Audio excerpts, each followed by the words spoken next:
Hello दोस्तों, जय श्री राम, हर हर महादेव। हम आज आप लोगों एक बारिश की कहानी सुनाने जा रहा हूँ। रात के 8 बजे थे।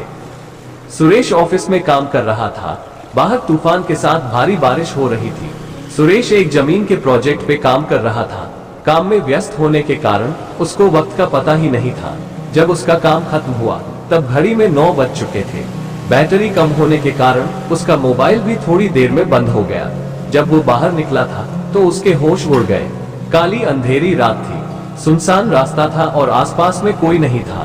तूफान के साथ तेज बारिश गिर रही थी। भारी बारिश की वजह से बिजली के खंभे से सारी बत्तियां भी बुझ चुकी थी। सुरेश ने जैसे तैसे करके अपना स्कूटर निकाला और अपने घर की ओर जाने लगा। कुछ देर बाद अचानक रास्ते में एक बिल्ली दिखाई दी, इसलिए सुरेश ने स्कूटर को ब्रेक लगाए। लेकिन ब्रेक लगाने के बाद सुरेश का स्कूटर वहीं पर ही रुक गया। सुरेश को ऐसी अनुभूति हुई जैसे मानो उसका स्कूटर किसी ने जकड़ लिया हो। सुरेश स्कूटर से उतरा और काफी बार प्रयास किया, लेकिन स्कूटर चालू ही नहीं हो रहा था। तेज बारिश की वजह से सुरेश पूरी तरह से भीग चुका था। ठंड के मारे वो कांप रहा था। अचानक स्कूटर बंद होने से उसकी घबराहट और ज्यादा बढ़ गई। वो अपने स्कूटर को साइड में ले गया और डर की वजह से कुछ देर अपनी आंखें बंद कर ली। थोड़ी देर बाद उसको एहसास हुआ कि उसकी पीठ पर किसी ने हाथ रखा है। सुरेश जोर से चिल्लाया, कौन है, कौन है, मुझे छोड़ दो।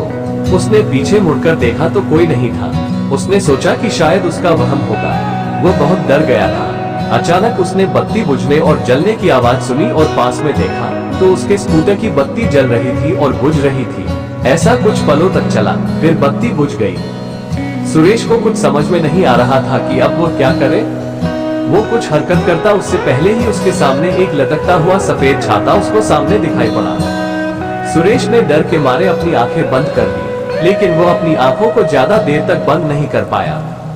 जब उसने अपनी आंखें खोली तो उसके पैरों तले जमीन खिसक गई। उसकी नजरों के सामने एक चुड़ैल थी। उसने सफेद साड़ी पहनी थी।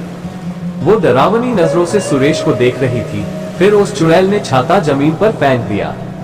सुरेश ने देखा कि बारिश की बूंद चुड़ैल की साड़ी पर गिरते ही बूंद लाल रंग की हो गई। धीरे धीरे पूरी साड़ी लाल रंग में परिवर्तित हो गई। ये दृश्य देखकर सुरेश भयभीत हो उठा और अपना स्कूटर चालू करने लगा। सौभाग्य से उसका स्कूटर चालू हो गया और वो तेजी से अपने घर की ओर बढ़ने लगा। कुछ देर बाद वही चुड़ैल सुरेश के स्कूटर के सामने आ गई।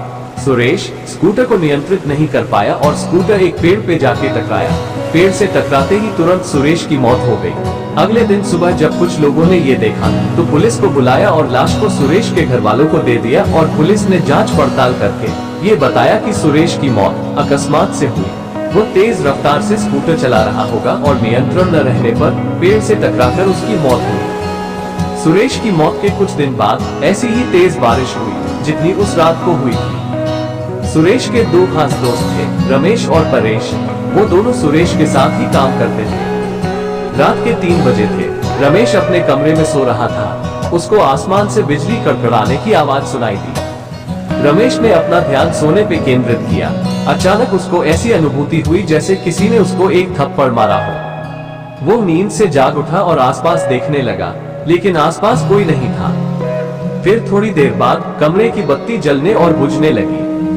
ये देख रमेश बहुत घबरा गया और कंबल ओढ़कर सोने का प्रयास कर रहा था। उसने महसूस किया कि उसका कंबल कोई पीछे से खींच रहा है। वो जोर जोर से चिल्लाने लगा, मुझे छोड़ दो, मुझे जाने दो। उसके कुछ देर बाद सब कुछ शांत रहा। फिर अचानक खिड़की अपने आप खुल गई और उसमें से एक हाथ बाहर से अंदर आया, जिसकी हथेली पर खून ही खून था। उस हाथ ने कसकर रमेश का गला पकड़ा और उसको मौत के घाट उतारकर रस्सी की मदद से पंखे के नीचे लटका दिया। अगले दिन सुबह रमेश का दोस्त परेश जब उसको बुलाने आया तब उसने ये दृश्य देखा और तुरंत पुलिस को सूचना दी। पुलिस ने जांच पड़ताल करके इसको खुदकुशी का नाम दिया और कहा कि रमेश ने तनाव और किसी बात के दबाव में आके आत्महत्या की होगी। हम आगे इसकी ओर भी जांच करने की कोशिश करेंगे। अपने दोनों दोस्तों की मौत के बाद परेश बहुत ज्यादा तनाव में आ गया। उसको मन ही मन ये लगने लगा कि अब तीसरा नंबर उसका है।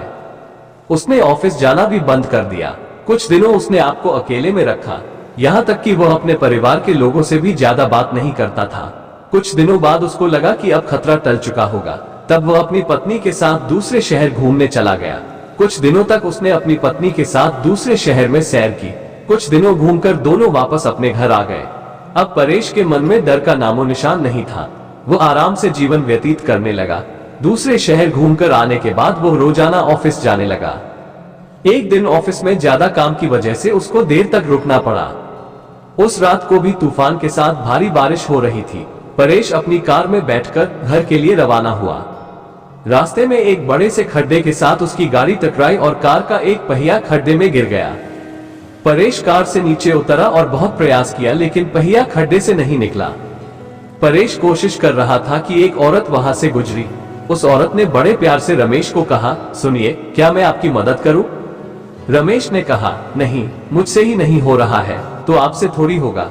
फिर भी आपको लगता है तो आप एक बार प्रयास कीजिए। उस औरत ने कार को पीछे से सिर्फ थोड़ा सा धक्का मारा और कार का पहिया खड्डे से निकल गया। परेश ने उस औरत का धन्यवाद किया और उनको पूछा, आपको कहाँ जाना है? इतनी रात को आप अकेले कहाँ जाओगे? आप मुझे बताइए, मैं आपको जहाँ जाना है छोड़ देता हूँ। जी धन्यवाद आपका। यहाँ से थोड़ा आगे एक तालाब वाली गली आती है, वहाँ मुझे छोड़ दीजिएगा। तालाब के पास में ही मेरा घर है, औरत ने जवाब दिया। परेश ने उस औरत को अपनी कार में बिठाया और आगे बढ़ा। परेश को थोड़ा डर जरूर लग रहा था, लेकिन उसने गाड़ी चलाने पे ध्यान केंद्रित किया।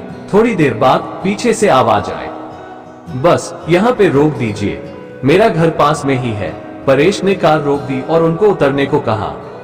अचानक उसने पीछे से डरावनी आवाज सुनी, परेश, अब तू गया, तेरा अंत अब नजदीक है, मैं तुझे नहीं छोड़ूंगी। परेश ने पीछे मुड़कर देखा तो उसके होश उड़ गए। वो औरत एक खौफनाक चुड़ैल में परिवर्तित हो गई थी। उस चुड़ैल ने जोर से परेश को धक्का दिया और उसको कार से नीचे गिरा दिया।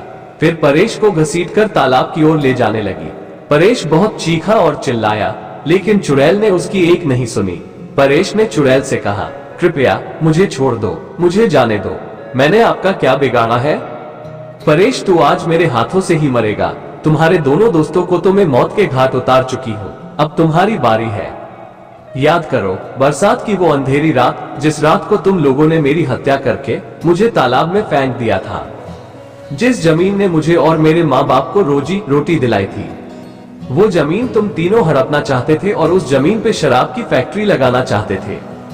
जब मैंने और मेरे पिताजी ने हस्ताक्षर करने से मना कर दिया, तो तुम पापी दरिंदों ने मेरी और मेरे पिता की हत्या कर दी और दोनों को तालाब में फेंक दिया। हमारी मौत का कारण लोगों को ये बताया कि हम पानी में डूबकर मर गए हैं। मैं उस जमीन पे कभी भी शराब की फैक्ट्री नहीं चलने दूंगी तथा मैं वापस मेरे और मेरे पिताजी का बदला लेने के लिए आई हूँ। आज तुझे भगवान भी मुझसे बचा नहीं पाएगा, कहकर चुड़ैल ने जोर से धक्का दिया और परेश को तालाब में गिरा दिया और पानी में डूबकर उसकी तुरंत मौत हो गई। फिर चुड़ैल अदृश्य हो गई। दूसरे दिन किसी ने परेश की लाश को पानी में बहते हुए देखा तो तुरंत पुलिस को संपर्क किया। पुलिस ने जांच करके उसकी लाश उसके परिवार को दे दी तथा मौत का कारण ये बताया कि उसकी मौत पानी में डूबकर हुई। सूचना, ये कहानी काल्पनिक है। इस कहानी में दिए गए सारे पात्र भी काल्पनिक है। किसी की भी भावनाओं को ठेस पहुंचाना मेरा उद्देश्य नहीं है।